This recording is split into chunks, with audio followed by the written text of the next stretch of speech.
Welcome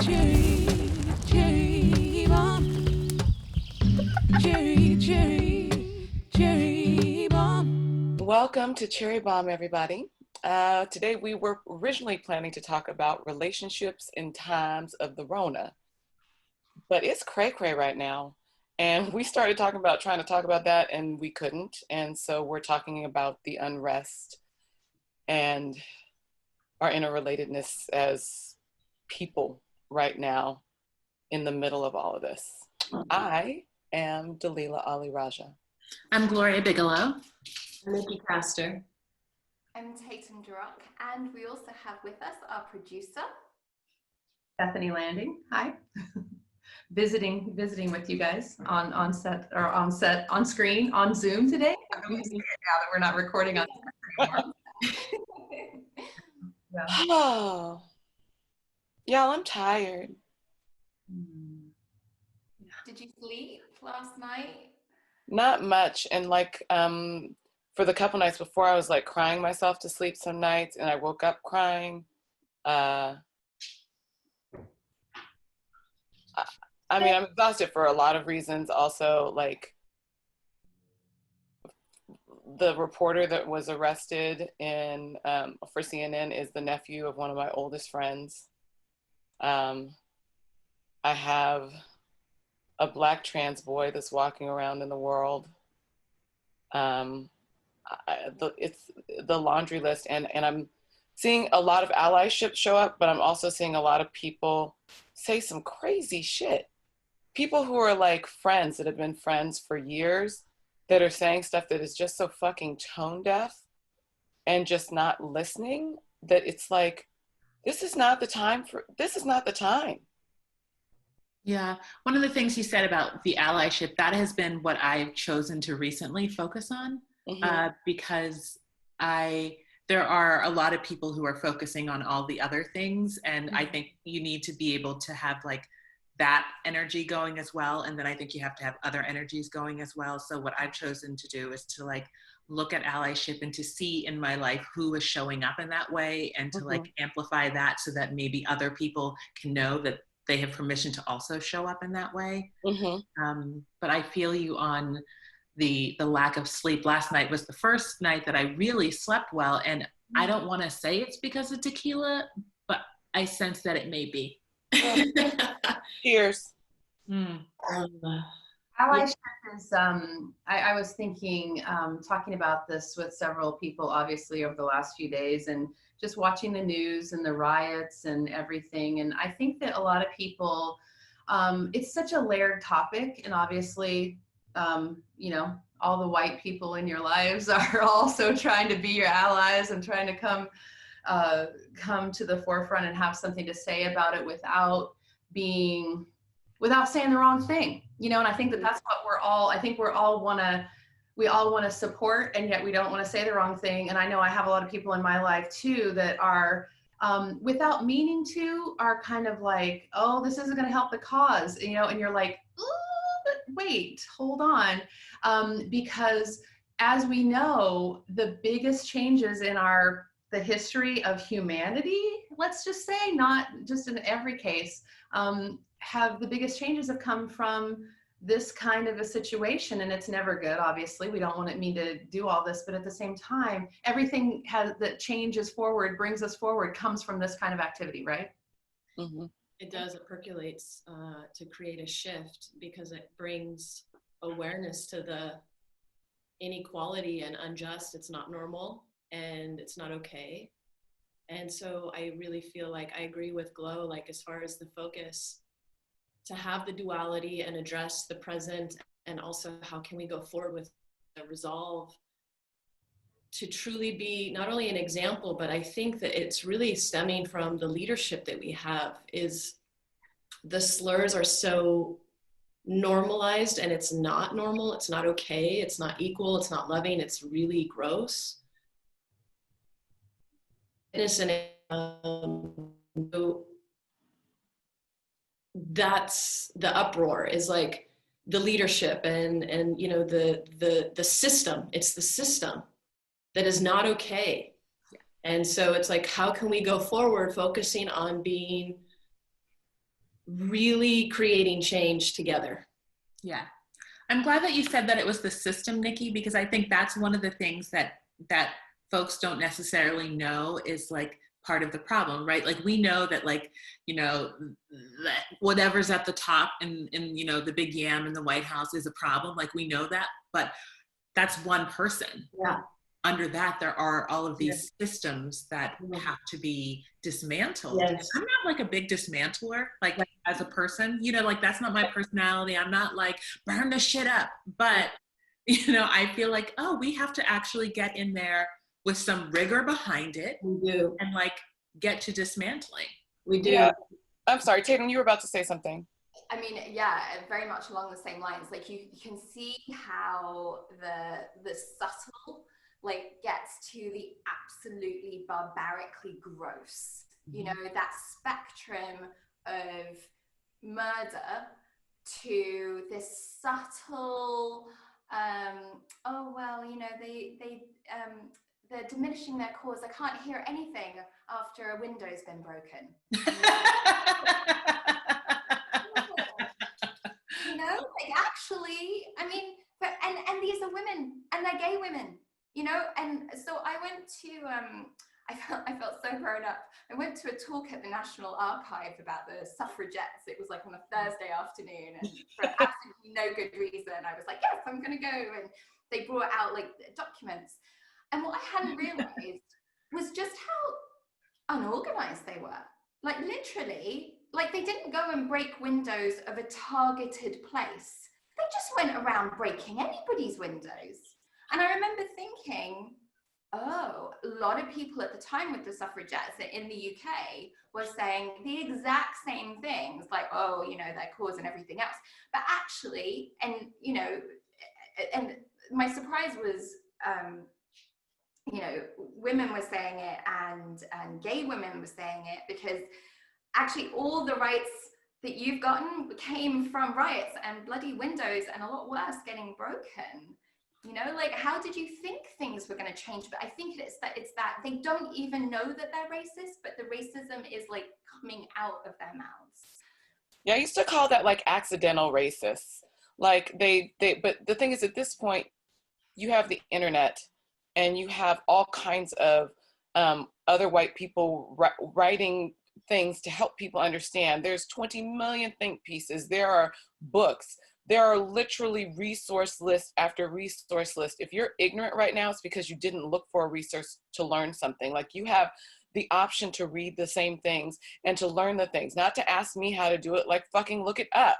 Like, although I have to say, I have been posting actual links to things because I'm like, if you guys are asking how you can help, stop saying this shit, listen, and read something. Like somebody did a whole thread, which I was like, thank God somebody, I was like, I couldn't read the whole thing. I knew most of them already, but where they wrote like all these different lists of times where white groups of mobs had rioted on and pillaged Black cities and Black groups of people and completely destroyed entire communities over and over and over again, right?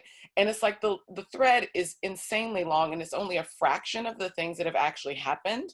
And these people are like thinking about this so myopically, but it's the same people like, and I think you and I were on a thread together, and thank you very much for speaking up and being a great ally, Tatum, because Tatum was defending and like calling her out on some stuff. But I was like, dude, you're saying all of this, but Stonewall was a violent uprising. It was a violent uprising. You would normally be out playing in the streets for pride, celebrating the violent uprising, but you don't like it when it's fucking inconvenient to you because it's for someone's rights that you don't lose anything if we lose something. One of the things that I found really helpful with that is I'm in a, you know, I like book clubs. So I'm in a book club again right now, and we're reading a book called So You Wanna Talk About Race, right? And it's such a smart and insightful book by this Black woman from Seattle. And she gives like very clear, like, you know, I like to have like, you know, things that tell exactly what to do. Like, number 1, do this, number 2, do that. So she has like a lot of like lists and stuff of like things that you can do that are helpful. And even to talk about race, saying like, here, white folks, when you talk about race, don't turn it back to you. Haha. Like, you know, just like those kinds of things are super helpful. So I've been like encouraging and buying strangers this book online. Like if they like, if you're interested in reading it, DM me and then I'll send you a copy. And I just send them strangers this book because I feel like at least maybe they'll read it and do something. Yeah. Yeah, I find that's very interesting. That whole like thing about turning it back on yourself. Like another friend, and these are like people I've known for like 15 years. Yeah. And in this thing, to defend themselves, they're talking about, well, I'm a woman and I'm queer, so I understand injustice. No, that's not where we need to be going right now. That you don't need to be writing a diatribe on why you are also oppressed to explain why you understand what it feels like to be oppressed for centuries, and then in that same breath tell me, and you shouldn't protest it this way or grieve it this way. So what do you think are some really positive, actionable steps that people can take to really support and make a real difference? I think that there's, and I wish I don't have the list in front of me. Like there's a list that this woman did on Medium of like 75 things that you can do to help against racial injustice. And it really breaks it down with like all the links, all the things. But I would say the first thing is listen. Like listen.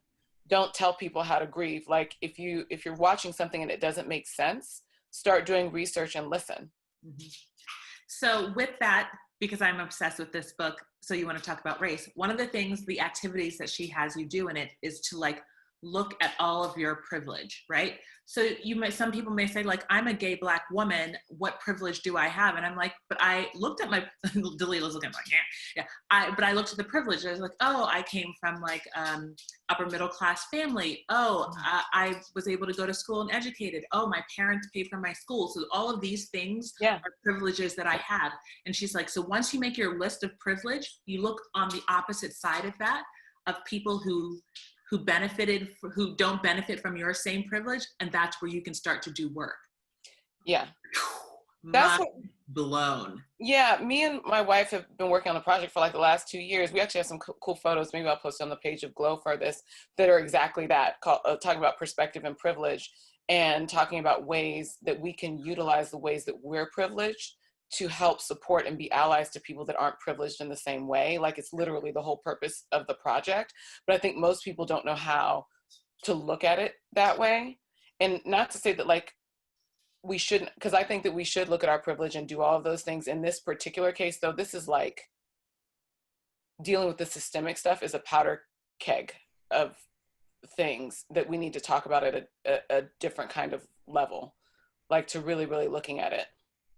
And I think on another thread that I was on at 4 a.m. this morning, because I'm in the UK, so I woke up to everything going on in the middle of the night, was somebody self-congratulating herself about how she had never spoke of someone's race to her child. And it was one of those moments that like, yeah, that I think it started in the 80s and the 90s. This thing that how you showed as a white person that you weren't racist was to not acknowledge that anyone is different. And, you know, I think a lot of people, it's had this, they haven't been able to get out of that bubble. Like, yeah, I don't see race. Been pierced. And it's such an effective bubble because they're still hanging on to, well, but I'm doing the right thing, right? I didn't notice that man was Black, you know, and you're like, oh, but you're also now not noticing racism. So you are blinded, but you don't know you're blinded. So how do you pierce that bubble? How do you pierce the bubble of someone that's oblivious to that? I tried at 4 a.m. That's the thing, we want to be seen. I think I want to be seen and honored and valued for my color, my differences, my cultural, everything, the things that are dynamic and different that come out of my cultural upbringing and my background. And yes, sometimes things that are experiences because of my race, and I want them to be seen as valid and equally valuable. Yeah, and that's okay. I think that's a big thing, Tatum. I agree with that. I think that that's how I was, you know, I feel like that's sort of how it was in my generation, how I was brought up to be like, oh, I don't look at color. And I know myself as a 20 something, 30 something said that because, you know, I had, you know, dated a different, you know, a rainbow of folks. But in my heart, that made me like, oh, then that means that I don't see color. And I didn't recognize that exactly what you just said, Tatum. I was that. I have been that because I thought that that was how I should be. I thought that that was okay. And my mind, and I hadn't been awakened, is that the right word? Awakened to that until way more recently. What So, happened to wake you up to that? Like, what actually had you shift? well, I think it's sort of like, it is sort of seeing what's happening in the world in the last 10 years with this exact situation. It's the, you know, from the Colin Kaepernick thing, but, you know, like sort of when I saw like what happened with that and how a very legitimate, peaceful, something so simple as taking a knee became so offensive to people. And I started looking into that deeper, and I just started thinking about how I thought about it. I thought about how, you know, I'd been thinking about it for potentially decades at that point. And I was just like, I've been missing something here. I need to see how privileged I am. I need to see my white privilege. I need to see exactly what Gloria's talking about, that list of things. My list of privilege is real long. Mm-hmm. And when I started to acknowledge that is when I started to say, I do need to see color because I have the privilege that a lot of people don't have. And when I saw that, I was like, I gotta change. And that's fucked up, what I've been thinking. That's also, awesome. Isn't it kind of liberating now? Like you don't have to be like, you know, it's bad. It's like, oh, I saw it, but I realized I had a place to grow. Like if you look at it from like an opportunity, you know, like a mindset of like opportunity and growth, it's like, yeah, I didn't have that right. I need to change my thinking. Okay. Like because I'm of the belief that, you know, everyone's a little racist. Like I believe that, but I also believe that beyond everyone having their own individual things, I believe that there are systematic problems. And those are the things that I feel like when your racism aligns with like a system, then that's when I feel like we have like big problems, you know, so things like people being like thugs, you know, those are thugs. Well, that system is actually like the prison industrial complex, you know, because it gets you to look at Black men as thugs. So therefore you can criminalize them and that becomes a system, you know? I have a different, like, I use the definition of racism that was developed more in like the 70s after the civil rights movement around systems of power, like that you can't be racist if you don't have power. I think everybody has for sure unconscious bias though. I think we have unconscious biases and we have sometimes those unconscious biases show up as prejudice and sometimes as bigotry. But I don't think you can be a racist unless you're in a group that has power over other groups where those unconscious biases or prejudices can affect people in the ways that it can in systems. I don't think everybody's a little racist. I think everybody has bias. I think everybody has bias. I was really lucky when I was at university. I did an exchange program with America at an American university, which really opened my eyes to a lot of things. That of course were here, but they were talked about in a different way in America. And I got to see Angela Davis do, she came and she did a talk and she really challenged me. And I felt that resistance. I felt that shaky, I felt that defensiveness. I felt that, no. And she was talking about the prisons and types of crime. And I was so set in, you know, bad people go to prison. Like I was really, really invested in that. And then when she broke down like kind of the inherent racism in the system, and I realized that it was in my reactions, I learned that anytime I feel that shaky, and it's a horrible feeling of being challenged, it's not nice, but I realize that whenever I get that, that's the time to like double down and listen. Like that is the time that is the time that you're just about to break open and learn something that will change your mind. And I was so grateful for that, and it's happened many times since then, but to start to not be afraid of it, because I think a lot of white people,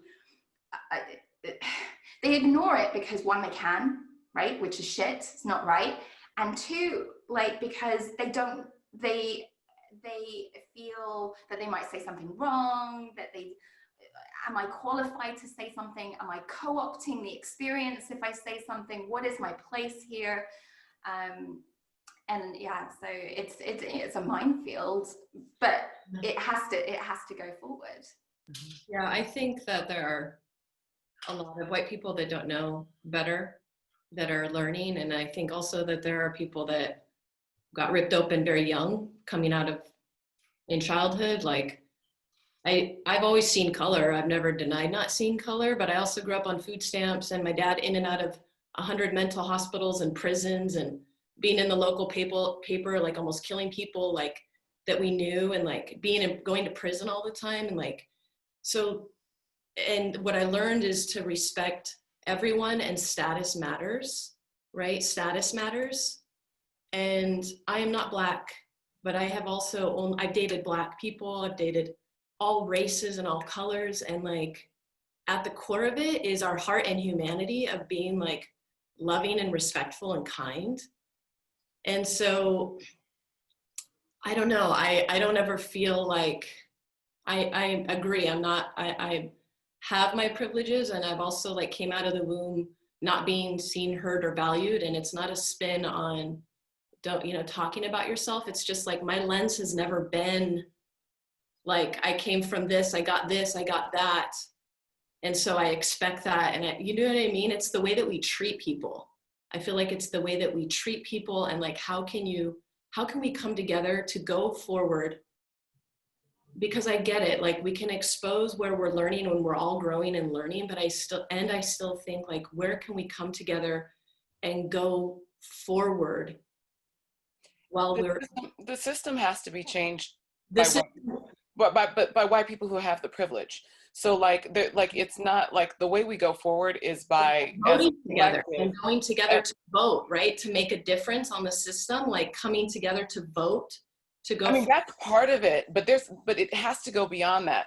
Like, people can't just not be racist. They have to be anti-racism, which is a very, very different thing, because the reality is, and I there's a part of me that gets some of the things, like, because like the part that you're talking about, Tatum, like that feeling like confronted and having stuff come up, that's one part of it. The other part is acknowledging, like, if you really acknowledge how much these systems have given privilege, like Nikki, you just listed a laundry list of things that made your life harder due to class and due to like the familial experiences you had, right? But you still experience white privilege in our world, which systemically gives you so much more access to so many things. And for some people who have not even made it in their minds awareness of that even at all, for them, if they acknowledge that the systems are actually keeping Black people out of things, or that they may have actually gotten the job not because they were the best person, or maybe they did get this thing in line and people were nice, not because they did the best thing or because they were the nicest person, but because they are the color of their skin. Like, there's there's a laundry list. Yeah, I agree. I totally agree. Of things that like that fuck up people's idea of their entire world and existence once they acknowledge them. That is really hard for a lot of people to swallow, on top of just holding guilt or shame from past things that they may have received that they didn't stand up for. Like, I know someone who once was in line at immigration. They were white. They got pulled out of the line. Now, they didn't understand completely what was happening. They thought there was something going on. And when they got into the office, they realized, like, oh, I just got pulled out because I was white and got pushed to the front of the line. But also, they needed to get back to work. They needed to do other things. And they're like, so they didn't like stand up and say, no, all of these Latin people who are here before me should be seen before me, and I'm gonna wait at the back of the line. Yeah. I think that happens a lot. And this person, like I said, once they got into the office, realized what was happening, but they're like, I still have to live and survive. I think there's a lot of times people don't even recognize it's happening. And if they think back on their life, they don't want to recognize how many times that that's happened and they've taken advantage of privilege because it's more comfortable. It's more convenient. Privilege is more convenient. Yeah, I think I agree. And it is. I think it's also like a perspective and a focus. And like, you know, I love culture, and it's an individual thing, but it is a collective problem. Yeah, I mean, I saw those women in Kentucky. They formed a chain line in front of the Black protesters to protect them. That was beautiful. And I saw there was another post of something similar happening someplace else, where this person talked about, like, it was the first time they really realized their privilege, because I think it was protests in like 2018 actually, but they were talking about it now. They're like, it makes a difference. She's like, when we got in that front of that line of these people, everything de-escalated. The cops de-escalated everything, whereas when it was the Black people in front, the cops were taking up the violence. Yeah. And they're like, I knew my privilege in that moment. They're like, we have to step up. Yeah. We have to be in the front. And I actually think that's the way we move forward, is that white people step up and talk to other white people and focus on anti-racism. Yeah. Yeah. I think that, yeah, there's a few ways that I see it all happening, right? Whether everybody coming together, all the white people leading with the system, so to soften the voting, like there's so, you know, like what angles, all the angles, but it's like coming forward to speak or act in the ways that are being heard to make a difference. And I think everyone has their sphere of influence, right? So it's not like, you know, for me, like doing this book club, and right now I'm doing this book club, and all of the women in the book club, they're all educators. So that's their sphere of influence. And so being in that book club and being able to lead them in this book club is helpful because they're all in classrooms. And so that'll make a difference in the educational system and how that's seen. So you use whatever area you're in and whatever place you're connected in to try to chip away at it. You know what I mean? And you know, I chip away at it with, you know, education and, you know, in writing and things like that. And other people will chip away at it where they can. Like, yeah, did you see Ava DuVernay did? Ava DuVernay created a whole learning packet to go with When They See Us, to break down the stuff and to give educators tools to use in the classroom. It's array101.org. And you can download all of it, and it gives lesson plans. It gives all these things, because people talk about how hard it is to watch. Because it is, because it's hard to watch systemic racism beat up on these young Black men for that many years and to see people's pain. But it gives a way for people to translate it and talk about it in ways that can help people to do exactly what you're talking about, Nikki, which is to move forward and start to shift people's hearts and minds around it in the different ways that they can. What were you going to say, Tatum? I'm sorry, I thought I saw you saying something. Oh, yeah, I mean, I think the more, yeah, absolutely. I mean, I'm agreeing with everything that you're saying. And I think that the more people understand the various ways that the system works and how we were talking about, like how, you know, educators, you know, how they found that teachers will often criminalize language around students who are Black.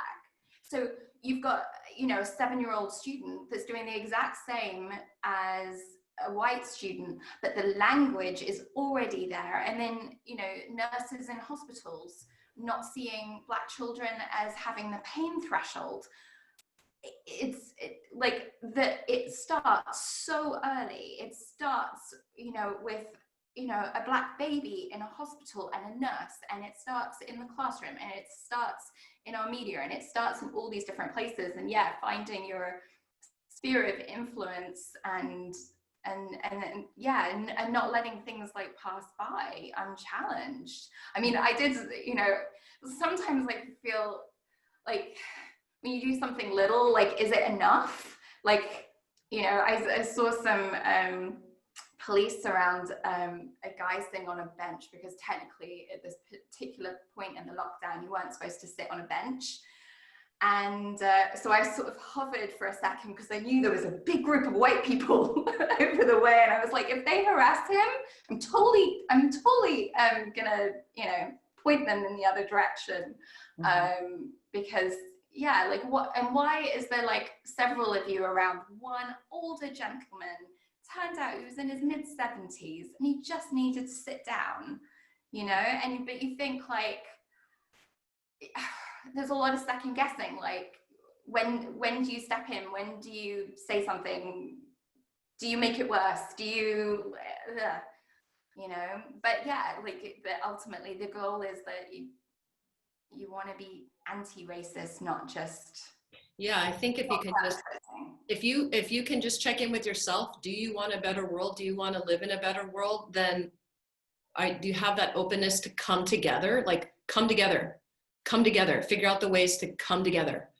Do you know what I mean? To unite, like that, there's a big gap. It's the fragmented pieces of separation and judgment and this idea that we're also separate that is really fucking people up. Do you know what I mean? When we open up, has to be acknowledgement and repair. Yes, openness, come together, right? Acknowledge it, openness, come together, right? Yeah, I hear what you're saying, Nikki, but I just want people to also be aware that when you're coming to people who have been oppressed and damaged by a lot of this, it's not so easy to just quote unquote come together. No, like there's a lot of times that like, and I love my white friends, but I can see like even in what I'm like, if they're not being allies, like in showing up in the way some of my allies are showing up, even though I've known them for so long and loved them and felt safe with them, they're saying things that are hurtful and painful right now that make me feel unsafe about being as close to them, right? Okay. And it feels like I never know, which it's like really, it's gonna make me cry. I never know who's gonna be like that. Right. I never know. Isn't it? And so it doesn't feel safe to just come together. No, people have to prove it's not just, you can't just expect people who have been through this system like this to just unite with people who have created so much pain. Yeah. There has to be a pathway of repair. Yeah, I agree. There's hurt and pain, and there has to be compassion and there's a sense of safety. I know it's ingrained, and I know it's a lineage of many years. So I'm just saying there's a lot of hurts and pains, and to feel safe and to feel loved and compassion to come together to do something about what you can do and your abilities to do something to make a difference, to be comforting, loving, to create change, to take action, to say something, to do something. You know, I'm not dismissing. I hear 100% what you're saying. I hold you, love you. I could. It's not, you know. I was hearing about a charity that I work with, and they got I think they contracted someone to help them because they wanted more Black people to feel like they could come. And it's 2 white women that run the charity. And they said it's not enough just to be welcoming. You have to go out and you have to make it very clear that you are welcome. Like, you know, that Black people that are welcome, that they are reflected within there. Because why, when someone is already feeling vulnerable, are you going to take that step, you know, to go into something? If you're, you know, the reason you're accessing the charity is because you're in a vulnerable position. So you don't want to walk into a room that potentially people are insensitive, or, you know, you don't know if you're going to feel, a level of betrayal. Like if you go, like that actually, systemically, within an organization, you have to create a pathway, and thinking about that in that way, and hearing what you were saying, like, there has to be a road to repair and a reaching out, because otherwise the risk is one-sided. I wish that you haven't. Dalila, I want to say that I feel your pain on that, what coming through, and I'm really sorry, and I hear you that you would feel that unsafeness for people that you've been friends with, and know that's really, that pain that really comes through. And I'm sorry that you feel that way, because that's not a good feeling. It's not a good feeling in any layer. And I'm sure you have a lot going on. You've already been, we've already talked about, the level of stress over the COVID and everything that's going on. And then to put this on top of it, and I'm sorry for your pain on that. Thank you, B. Yeah. And that must be really shitty when people let you down that you know. Yeah. I used to have this joke about white friends being a gamble. Rolling the dice. Who knows? You know. Yeah. Yeah. By the way. Yeah. I hear all types of white people jokes. One of the things I was thinking about when you were saying earlier about the ways that you contribute writing, education, and I thought your comedy is one of the ways that you contribute to the way you bring people together, like not just educating and writing and everything, it's comedy too, because part of it is bringing to light these scenarios, but yet sort of putting them in this package that people can accept it or hear it sometimes. And I think that one of the great ways that people can do that is something that you do with your comedy as well. It's like sort of shine a light on it, but yet, I just know. Exactly. Yeah, some laughter breaks up the energy. I mean, but wish. Yet you feel educated. You feel sort of like, hey, she put this in my face, though. Yeah. Yeah. I think everybody receives information differently, which is why I actually think it takes all kinds. Like, as much as people are like, you shouldn't protest this way, or you shouldn't talk to people that way, it's like, okay, not all of the things are the way that I would go about them, or the conversations aren't the way that I would go about them. Like, I'm not, for instance, like a big shame discipliner about most things. However, I think sometimes people only are willing to listen or make a change based on certain factors. Or like, I'm not a fear person either, but there's some people, unless they're afraid, they don't make a change. Like, people can receive it differently. Like, some people can hear the message in like Gloria's message. Some people hear it when they're shamed. Some people hear it when they're yelled at. Some people don't hear it until they see people rioting and they're like, oh shit, they really are upset. Like, it's whatever the things are that people can receive.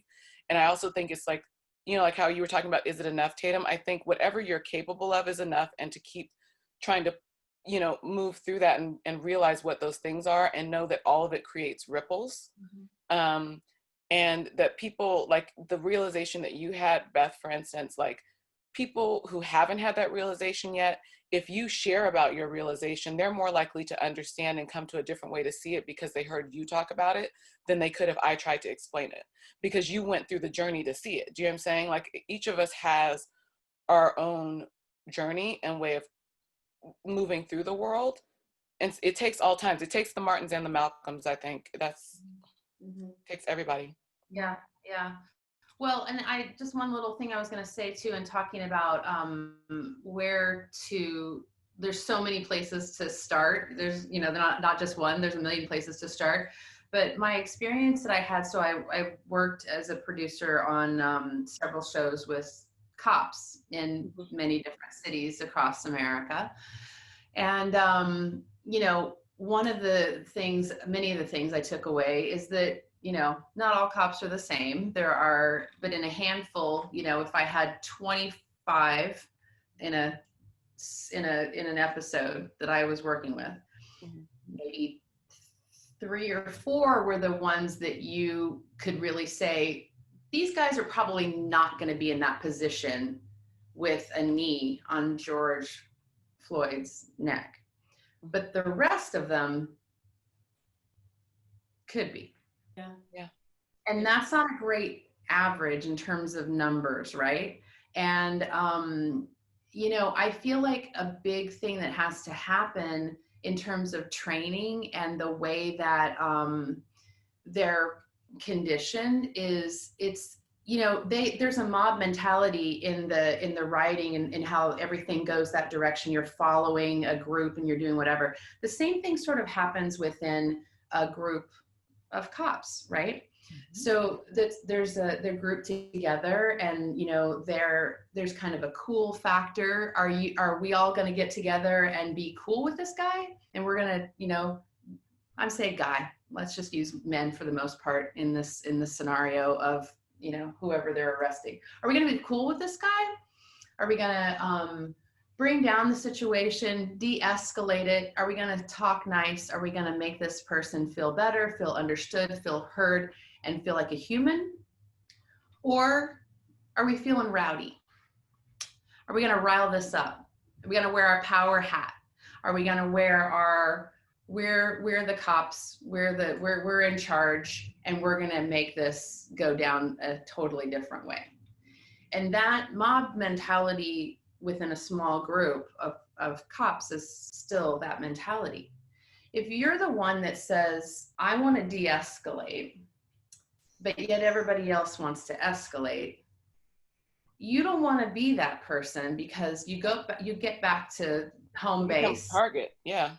You're a target. You're not going to get overtime. You're not going to get called on the weekend. You're not going to get all these things. So you don't want to be that guy. You need to be the other guy, or at least the guy that says, don't take the knee off the neck. Stand back here. I don't want to get involved. I'm going to let it go. I'm looking the other way. I'm crowd control. I didn't personally do it, but I also didn't stop it. So it's a thing. That's just yeah, the organization is corrupt, and it's like they've said that to really reform it, it's actually going to take like 20 years of like focused things, but there are like things that can be done that actually help. They've shown that like body cameras are not it. There's like all these other things around it that do, and that they can predictively tell who's going to be the type of cop to put the knee and leave it there, and they can do more consequences, and that's not happening yet. That being said, I have seen for the first time in this images of cops actually putting down their batons and kneeling with protesters. And I've seen some cops like marching with them this time.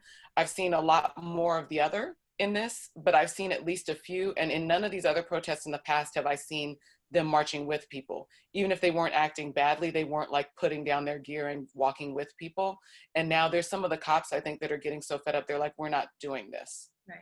And it's also, if you think about where policing in our country came from, yeah, it came from the institution of slavery. So if you go all the way back and look at what it was meant to be originally, which was to protect white folks, but also to enforce slavery, like to bring slaves back to their, their masters and things like that. So if you look at like what the original program for policing was in our country, not so great. But here's the thing, like I thought for a while, I was like, you know what? I'm going to get in there. I'm going to become a cop. I'm going to become a cop. This is when I lived in New York, right? So I went to this info session. Totally have no business being there, right? I was like, I'm going to become a cop, because the only way to really change this is to get in there and start making changes. Makes sense, yeah. So I went to these info sessions, and then they kept calling me to see like what, because I went and I was like, I want to, but I don't think I can do it. Like, I don't think this is for me, and I'm not in shape, and there are just so many things about this. But then they kept, calling me, being like, we feel like you can have a career with us.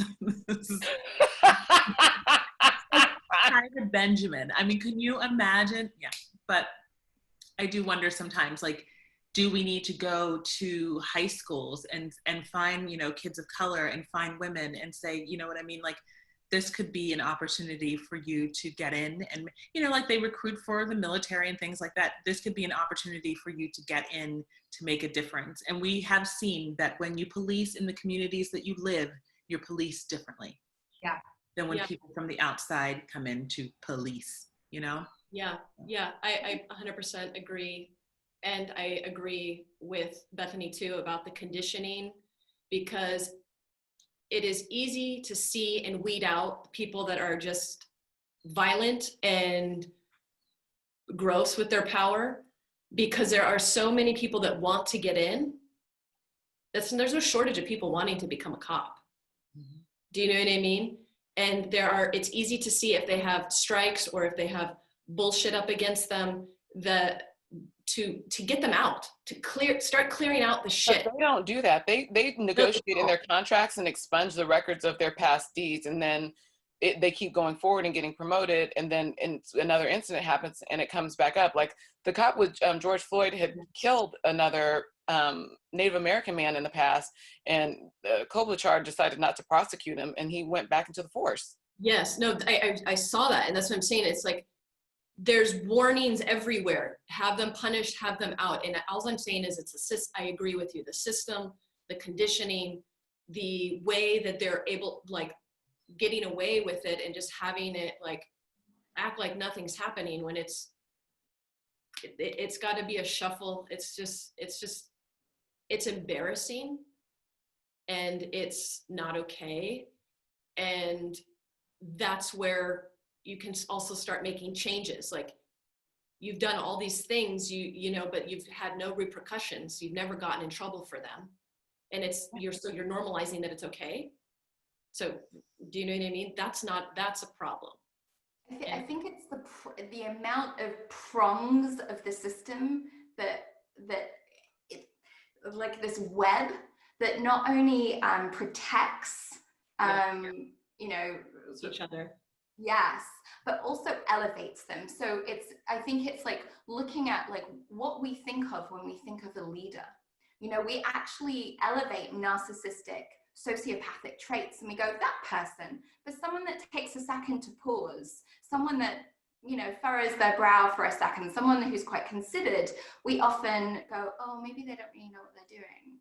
Whereas we tend to kind of, oh yeah, you know, they had their, you know, balls to the wall. They had their, you know, these people tend to rise because they have certain traits, because we've looked at them as leaders. And I can imagine within the police force, it's like, oh, you look like a cop, you act like a cop, you sound like a cop, you know, and then you've got a whole bunch of them. You've got the detectives, and you've got the district attorney's office, and the lawyers, and the whole system, and the politicians. And they all kind of, it's the same kind of people that are rising to the top, and then they all protect each other. And like, how do you, you know, until something is really, really highlighted, the fact that guy had like 18 complaints against him, you know, like it wasn't even flagged, because that's normal in their world. Yeah. And that's where like, it's such a complex system to try and dismantle. Yeah. Because we have to look at like, who are the types of people that we want to have as police officers or district attorneys or politicians. It sounds like us. It sounds like we need to join the police force. All of us. Cherry bomb. All of us. You can be the coach. captain. Don't they have a captain? You could be the captain. Yeah. I want better outfits, but other than that. I don't know, girl. Sometimes when they're tight and cute. Okay, I will channel my inner Mariska Hargitay. Exactly. See, we could do it. Mm-hmm. We can do it. Get my steps in. I'll be a beat cop. So is that our takeaway today? Is that we all need to become part of the police force so we can make it better on our own? Yeah. Become part of the solution for sure in some way, I would say. Yeah. That's right. Well, we are real out of time. We are real out of time. Yeah. Anything you guys? Stay safe, everybody, and I love you. Yeah. My takeaway is chip away wherever you can, folks. Yeah. Yeah. Make this a better place. Not what's going on right now. I hope that there's some good that comes out of this in the end, and something changes, because it's got to. Yeah. Yeah. And I'd say figure out your privilege, and then figure out your circle of influence. Mm-hmm. And use it. I would say that, and use it. I'd add that caveat. Yeah. Yeah. Apply, be an active, positive force for change, and then just have compassion. Honestly, just be steady and consistent, loving to everyone, but and also be a good listener. Yeah. Well, I guess next week we'll come back and talk about COVID and relationships then. Yeah. Thank you all so much for tuning into Cherry Bomb. See you next week. Thank you. See you next week. Cheers. Cheers. Cheers.